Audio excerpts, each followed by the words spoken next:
ಬೆಂಗಳೂರಿನ ಘೋಷ ಆಸ್ಪತ್ರೆಯಲ್ಲಿ ಅವ್ಯವಹಾರ ಪ್ರಕರಣ. ಅವ್ಯವಹಾರ ನಡೆದಿರೋ ಬಗ್ಗೆ ವರದಿ ಮಾಡಿದ್ದ ಗ್ಯಾರಂಟಿ ನ್ಯೂಸ್. ಸರ್ಕಾರಿ ಆಸ್ಪತ್ರೆಯಿಂದ ಉಪಕರಣಗಳನ್ನು ಖಾಸಗಿ ಆಸ್ಪತ್ರೆಗೆ ಮಾರಾಟ ಮಾಡಲಾಗಿದೆ. ಬೆಂಗಳೂರಿನ ಘೋಷ ಆಸ್ಪತ್ರೆಯಲ್ಲಿ ಅವ್ಯವಹಾರ ಪ್ರಕರಣಕ್ಕೆ ಸಂಬಂಧಪಟ್ಟಂತೆ ಅವ್ಯವಹಾರ ನಡೆದಿರೋ ಬಗ್ಗೆ ನಿಮ್ಮ ಗ್ಯಾರಂಟಿ ನ್ಯೂಸ್ ವರದಿಯನ್ನ ಮಾಡಿತ್ತು. ಸರ್ಕಾರಿ ಆಸ್ಪತ್ರೆಯಿಂದ ಉಪಕರಣಗಳನ್ನು ಖಾಸಗಿ ಆಸ್ಪತ್ರೆಗೆ ಮಾರಾಟ ಮಾಡಲಾಗ್ತಾ ಇದೆ. ಸರ್ಕಾರಿ ಉಪಕರಣಗಳನ್ನ ಮಾರಿ ಹಣ ಮಾಡಿಕೊಂಡಿದ್ದ ಆಸ್ಪತ್ರೆಯ ಸಿಬ್ಬಂದಿ. ಗ್ಯಾರಂಟಿ ನ್ಯೂಸ್ ವರದಿಯ ಬೆನ್ನಲ್ಲೇ ಸಚಿವರು ಪ್ರತಿಕ್ರಿಯೆಯನ್ನ ಕೊಟ್ಟಿದ್ದಾರೆ. ದೂರಿನ ಆಧಾರದ ಮೇಲೆ ತನಿಖೆ ಮಾಡೋದಕ್ಕೆ ಹೇಳಿದ್ದೇನೆ.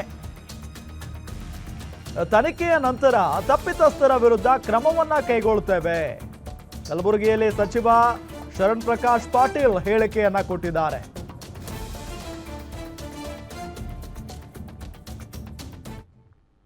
ಕಂಪ್ಲೇಂಟ್ ಬಂದಿತ್ತು. ಕಂಪ್ಲೇಂಟ್ ಪ್ರಕಾರ ಅದು ಎನ್ಕ್ವೈರಿ ಮಾಡಿದೆ. ಎನ್ಕ್ವೈರಿಯಲ್ಲಿ ತಪ್ಪು ಕಂಡು ಬಂದಿದೆ ಅನ್ನೋದಕ್ಕೆ ಕ್ರಮ ತೆಗೆದುಕೊಳ್ಳಕ್ಕೆ ಹೇಳಿದ್ದೀವಿ.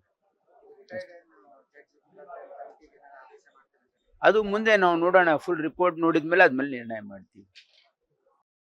ಕಂಪ್ಲೇಂಟ್ ಬಂದಿತ್ತು. ಕಂಪ್ಲೇಂಟ್ ಪ್ರಕಾರ ಅದು ಎನ್ಕ್ವೈರಿ ಮಾಡಿದೆ. ಎನ್ಕ್ವೈರಿಯಲ್ಲಿ ತಪ್ಪು ಕಂಡು ಬಂದಿದೆ ಅನ್ನೋದಕ್ಕೆ ಕ್ರಮ ತೆಗೆದುಕೊಳ್ಳಕ್ಕೆ ಹೇಳಿದ್ದೀವಿ. ಅದು ಮುಂದೆ ನಾವು